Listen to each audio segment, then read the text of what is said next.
Today, we are going to delve into one of the fundamental pillars of Hermeticism, the first of the 7 Hermetic laws, known as the Principle of Mentalism.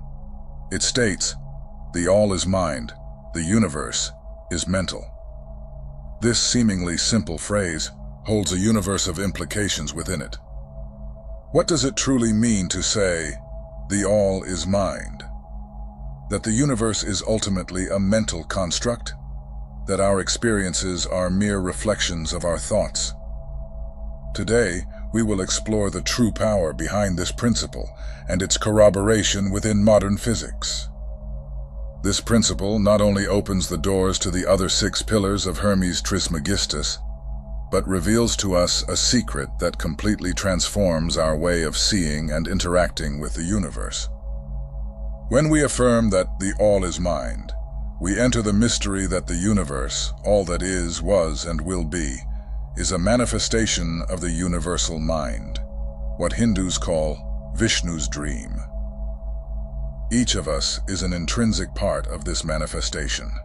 So, let us explore this deeply, for once we understand the first law, the doors to the mysteries of the spirit begin to open. To begin, it's essential to understand what this term, mentalism, means. According to the Kybalion, the most well-known book on Hermeticism, mentalism reveals that reality is not physical, nor made of solid, tangible matter as we might imagine. On the contrary, it is a mental construct, a creation of the universal mind, the all. Imagine that every element you see, touch, and feel is part of a vast mental projection, a vision many associate with the concept of the Matrix. This universe, which appears so concrete to us, is an elaborate construct that emerges from consciousness. The ancient masters of Hermeticism teach us that there is an unbreakable connection between our individual mind and this universal mind. In other words, we are sparks of the mind of the all. When you think, create, and imagine, you are using the power of a mind that is ultimately part of the universal consciousness. However, this profound thought raises a question. If we are sparks of the all, why do we feel so distant from the universal mind? What prevents us from perceiving this connection in our daily lives? And the answer lies in another Hermetic maxim. Our human mind, limited by experiences, conditioning, and individual perceptions, is obscured by the illusion of separateness. Various spiritual and philosophical traditions share this idea. Buddha taught that all that we are is the result of what we have thought. Our mind is everything. And this directly echoes the Hermetic principle. Today, science begins to tread a path that reveals the depths of the mind and its influence on reality. Physicist Max Planck, known as the father of quantum physics, stated, "I regard consciousness as fundamental. I regard matter as derivative from consciousness." The principle of mentalism finds a fascinating reflection in the famous double-slit experiment, first conducted by physicist Thomas Young in the early 19th century, and revisited with greater depth as quantum science advanced. The experiment is at first simple. A particle, such as an electron, is fired at a barrier with 2 slits. On the other side of the barrier, there's a screen to record the impact pattern of the particles. When scientists try to predict the behavior of this particle, something extraordinary happens. If no one observes the electron, it behaves like a wave, passing through both slits simultaneously and creating an interference pattern, like ripples in a pond. However, upon introducing a measure to observe which slit the particle goes through, the electron decides to behave like a particle. It chooses only one of the slits, eliminating the interference pattern and creating a pattern that indicates a defined trajectory. This phenomenon reveals that, at a quantum level, the act of observing modifies reality. The observer seems to interfere with the essential nature of the particle, forcing it to choose a specific state. This phenomenon goes beyond materialistic understanding and opens the door to deeper interpretations of the relationship between mind and reality.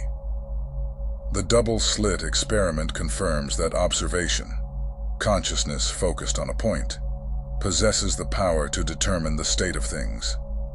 And here lies the great teaching of the First Hermetic Law. Reality is malleable, subjective, susceptible to the conscious mind that observes, interacts, and creates. This is what Hermes Trismegistus pointed to millennia ago. Imagine the mind as a vast ocean, where every thought, every observation acts like a stone tossed onto the water's surface, creating ripples and affecting everything around it. When you direct your attention to something, you throw that stone and create the movement, transforming potentiality into manifestation, like the electron that decides to be a particle instead of a wave. This is the mental power that the Hermetic Principle speaks of.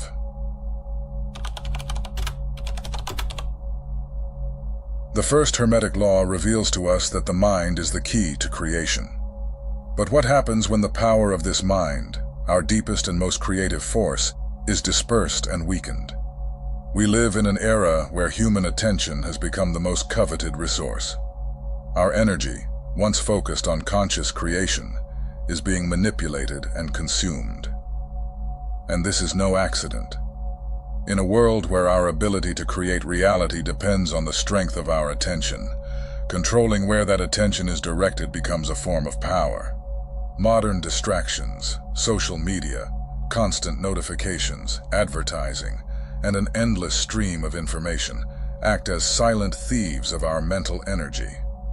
This fragmentation of the mind distances us from our creative essence and transforms us into mere reactors instead of authors of our own experiences.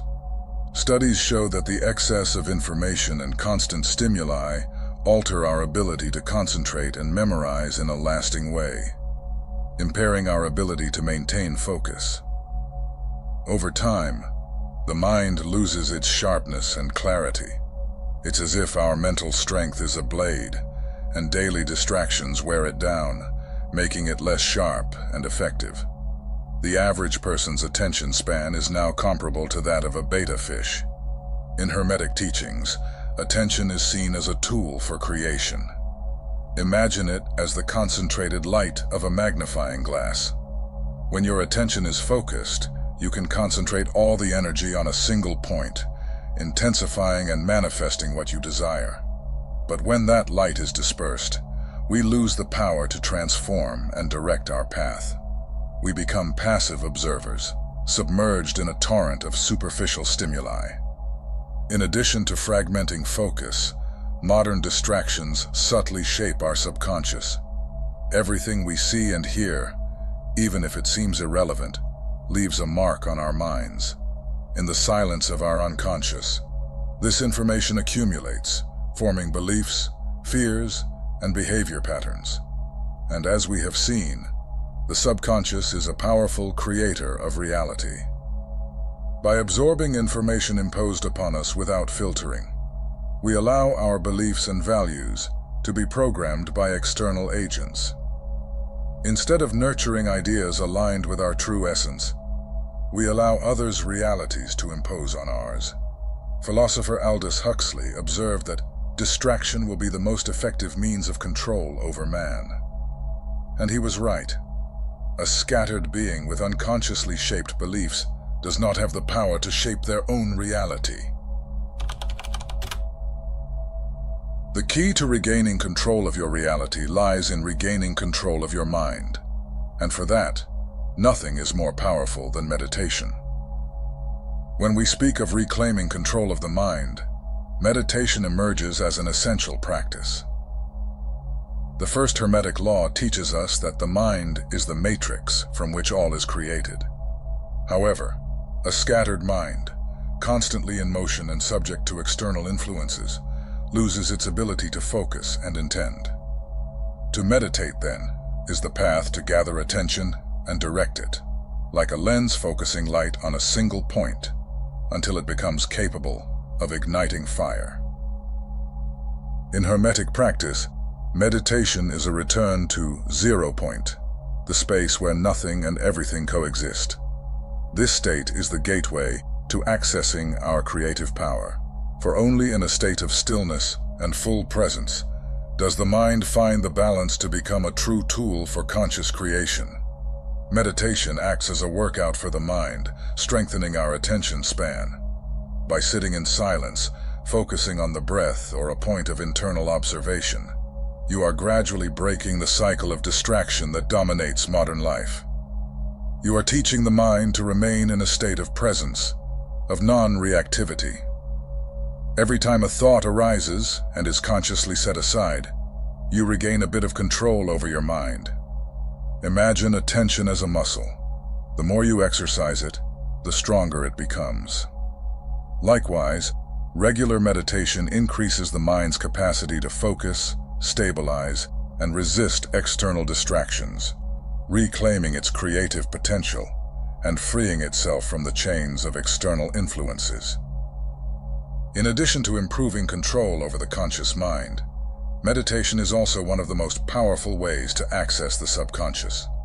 In large part, it is the subconscious that dictates what we manifest. Therefore, if we want to transform our reality, we must dive into the depths of our subconscious and dissolve the beliefs, fears, and traumas that block our creative power. During meditation, we enter states of deep relaxation that connect us with the subconscious. In moments of stillness, old emotions and patterns emerge to be seen and finally transcended. This process is fundamental to aligning the conscious mind with the subconscious, making it an ally in creating the desired reality. When we purify our subconscious, we eliminate the blocks that unconsciously sabotage us, making space for clarity and focus in our intentions and creations.